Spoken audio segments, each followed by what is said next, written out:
Gọọmenti Anambra Steeti akpọgo ndị bi ebi ka ndị dịgasị iche iche bụrụ ndị sonyesiri ike n'imerube ya bụ mmemme Valentine bụ ebe a nọ wee kpọọ oku ka emenye dịka o si wee kwesị ekwesị na-abụghị ime na uhie ezighị ezi.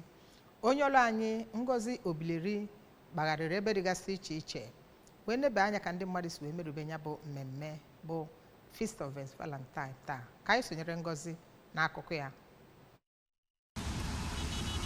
N'agbanyeghị otu ihe siri sigbuo onwe ya n'ike, ụfọdụ ndị bi n'Awka wepụtara ohere iji wee merube mmemme ya bụ oriri Valentine's Day ha na ndị ha hụrụ n'anya.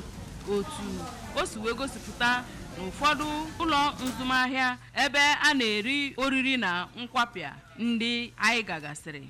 Ụfọdụ n'ime ha ndị gwara ndị nta akụkọ ABS okwu kọwara na ọ kwesịrị ekwesị bụ inye ndị ha hụrụ n'anya ihe pụrụ iche n'ụbọchị tata, dịka ha nọrọ n'oge ahụ wee rịọ Chineke ka ọ gọzie ụbọchị Valentine ahụ nyere ha. Otu onye na-anakọ ego n'otu ụlọ nzụahịa ndị anyị gagasịrị kọwara na kemgbe ụtụtụ ha mepere na ha na-ahụ nnọọ ka ndị mmadụ na-enubata n'ikem na-egoro ihe onyinye dị iche iche, ma kọwakwa na ha ga-akarị bụ ndị ga na-abata igo ihe n'oge mgbede, oge ndị mmadụ natachagoro ọrụ.